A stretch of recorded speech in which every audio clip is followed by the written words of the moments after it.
Good morning students. आज हम पढ़ने जा रहे हैं प्रॉपर्टीज ऑफ डिफरेंट इंटीग्रल। दो प्रॉपर्टीज तो पढ़ चुके हैं, तीसरी प्रॉपर्टी आज पढ़ेंगे। तो तीसरी प्रॉपर्टी कहती है कि कोई भी डिफरेंट इंटीग्रल है a टू b, मान लीजिए तो एक डिफरेंट इंटीग्रल है a to b f of x dx। तो इस इंटीग्रल को हम दो इंटीग्रल में ब्रेक कर सकते हैं और इसके लिमिट भी ब्रेक हो जाएगी। और वह इंटीग्रल जैसे मान लिया कि a to c f of x dx plus integral c to b f of x dx।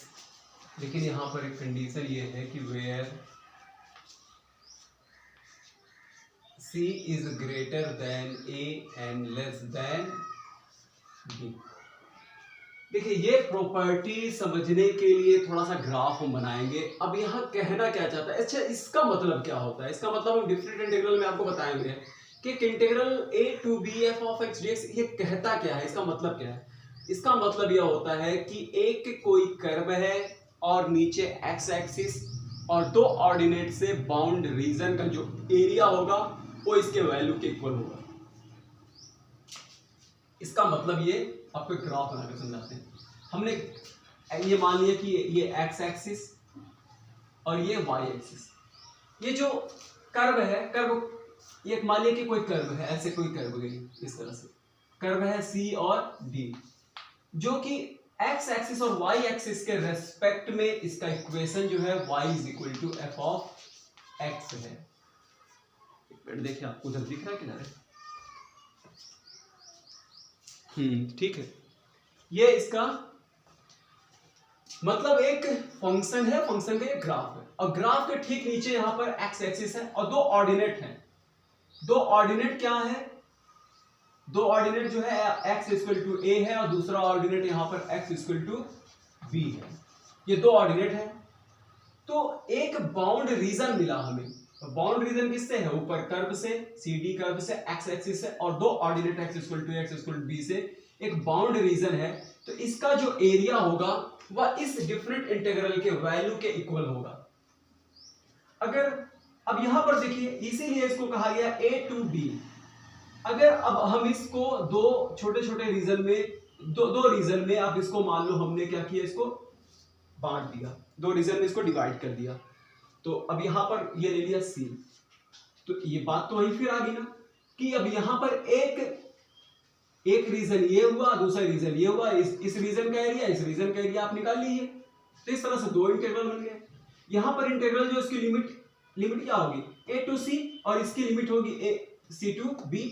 और उसके बाद बिल्कुल यही यहां पर ये कह रहा है। अब यहां पर खुद ही देख लीजिए, जैसे कहने का मतलब लिमिट क्या है? a to c, c to b। तो दो इस इंटीग्रल को हम दो इंटीग्रल में क्या किया? ब्रेक किया। तो लिमिट भी इसकी ब्रेक हो गई। ये अब डायग्राम बिल्कुल आपको ये यहां से क्लियर हो गया होगा। अब ये आपको समझाने के लिए बताया, हमें यहाँ इसका प्रूफ जानना है और इसको याद रखना है, बस इससे ज्यादा और कुछ नहीं। इसको कैसे अप्लाई करना है इसका प्रूफ बस। फिर भी ये हमने आपको बता दिया, वो कोई ज्यादा माने नहीं रखता। चलिए आइए अब देखते हैं इसका प्रूफ में क्या करते हैं हम। प्रूफ में हम मान लेते हैं थोड़ी देर के लिए कि लेट हमारे पास कोई एक जर्नल इंटीग्रल है और वह f ऑफ x dx है और जिसको इवैल्यूएट करेंगे तो कैपिटल F ऑफ x मिलेगा। अभी काम करते हैं, लेफ्ट को लेकर के चलते हैं। लेफ्ट हैंड साइड में इंटीग्रल जो है a to b f of x dx है। इसको जब हम इवैल्यूएट करेंगे तो हमें क्या मिलेगा? कैपिटल F ऑफ x और इसकी लिमिट a टू b आएगी। अब जब लिमिट रखेंगे, लिमिट a टू b है, इसको जब इसकी वैल्यू लिमिट, अपर लिमिट और लोअर लिमिट रखेंगे तो f b minus f of a, ये इसकी लिमिट है। अब राइट को लेकर के चलते हैं, राइट हैंड साइड को। राइट हैंड साइड में कहता है कि क्या है? इंटीग्रल है a to c f of x, integral a to c f of x dx और प्लस यहाँ पर है c to b f of x dx है।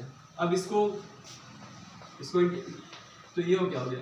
f ऑफ x, इसको इवेल्युएट किया तो और इसकी लिमिट रख देंगे a टू सी और प्लस इसके लिए यहाँ पर ये हो जाएगा एफ ऑफ एक्स और इसकी लिमिट सी टू बी। अब यहाँ पर देखिए इसको आगे यहाँ पर लिमिट रखेंगे तो क्या हो गया f c minus F of यहाँ पर लोअर लिमिट ए, उसके बाद यहाँ पर प्लस है, फिर f b minus f c. देखते हैं तो कुछ एलिमिनेट हो जाएगा, कुछ कट जाएगा।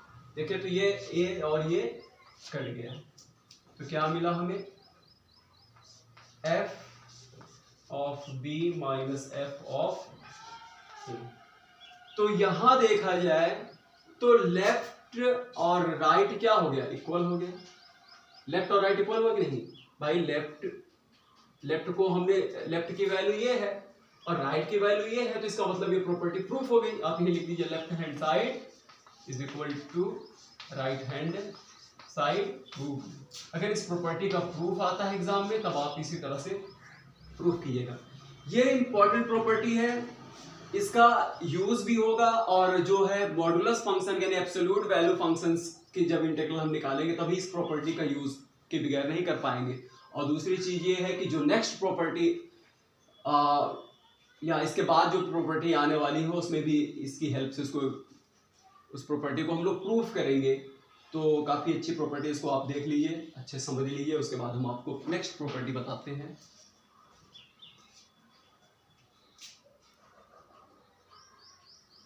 Thank you.